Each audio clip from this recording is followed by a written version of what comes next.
Hi friends, आज मु आपको नहींजी एक निरा प्राचीन शिवपीठक जार नाम हूँ मुर्गा महादेव। तेबे चलतु महादेव को दर्शन कर आसवा।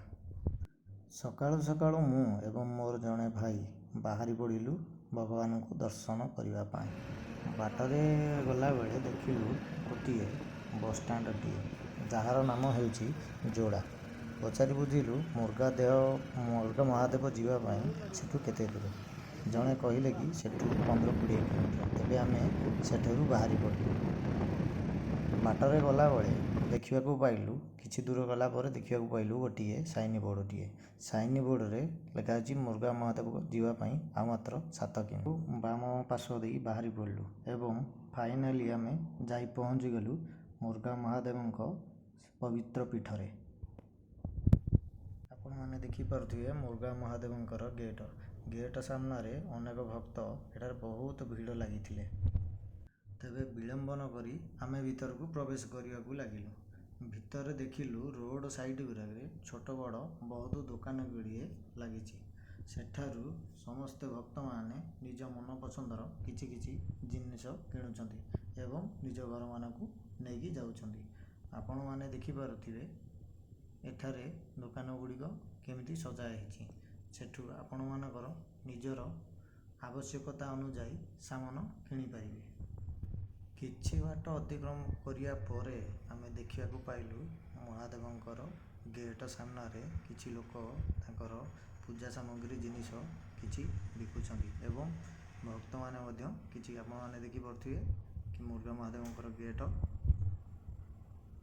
गेटर वाम पार्श्व किछि दुकान मान बसी अच्छी। सेठारे सबु भोग आने महादेव को प्रसाद चढ़ाई सेठारे भोग बिका जाए। आपण माने सेठारु भोग किणी महादेव पाखरे भोग लगे पारे। तेणु हठात बुलिया पर देखिलु गोटे गेट सामना रे गाधोई जावाकू रास्ता।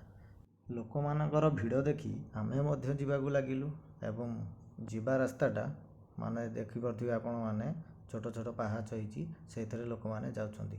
दूररु देखिबाकू मिलला बहुत लोक भीड़ अछंती एवं बहुत आवाज मध्य आसुतिला। सेठारे देखिलु गोटे छोट झरणाटीए देखिलु एवं से छोट झरणाटी प्राकृतिक सौंदर्यर भरपूर रे बहुत सुंदर देखा जाउतिला एवं मन को मोहित करि देउतिला। आपण माने जदि भी ए मुर्गा महादेव पीठ को बुलिया को आसुचंती तेबे एई झरणार दृश्य आपण माने निश्चय देखिबे। बंधु भक्त माने एवं लोक माने पर्यटक जेतक अछंती समस्ते निज निजर मन पसंदर फोटो वीडियो सब उठेई मनोरंजन करूछंती। आपण माने मध्य आसीबे। आपण माने आसीकी मध्य स्नान करंतु। आपण मानक पाखरे जदि भी समय थाए आपण माने एही जगह को निश्चय आसंतु एवं महादेव पीठ रे थिबा एही छोट झरणाटी रे भरपूर मजा नियंतु एवं एठारु आनंदर सहित महादेव को जाई दर्शन करंतु। तेबे चलंतु प्रवेश द्वार रे एक सुंदर मूर्ति विराजमान अछंती जे कि हर पार्वतींकर मूर्ति बहुत आकर्षणीय थिला। हठात बाम पार्श्व रे देखिलु किछि भक्त सेठारे भीड़ थिले। आमे मध्य जाई सेठारे देखिबे लगिलु कौन सेठी अछि। हठात देखिलु कि भगवान राधा कृष्णଙ୍କର एक जुगल मूर्ति जे कि बहुत सुंदर भाव में विराजमान थिले। मंदिरर चतुर्पार्श्व बेस आकर्षणीय मनमुग्ध कर देउथिला। सेठारे किछि छोट बड़ मंदिर मान मध्य थिला। आमे बुलिया को किछि समय लगा आपण माने देखंतु। तापर देखिलु गोटे छोटिया मंदिरटी अछि सेठारे भगवान गणेश विराजमान अछंती। तापर आमे किछि दूर रे देखिया लागलु आउ एक मंदिर। सेठारे मध्य जाई देखिलु से मंदिर रे प्रभु बजरंगी बाली सेठी विराजमान अछंती।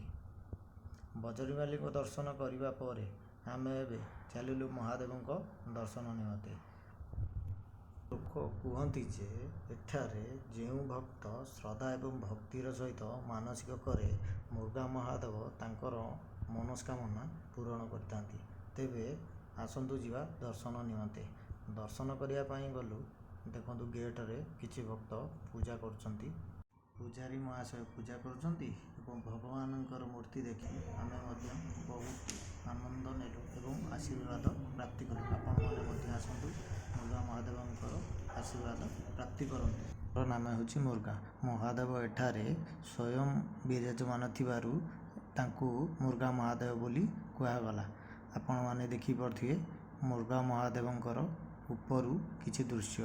ଯେ ସମୟ ଥିଲେ ମୁର୍ଗା ମହାଦେବଙ୍କୁ ଦେଖିବା ପାଇଁ ନିଶ୍ଚୟ ଆସିବେ।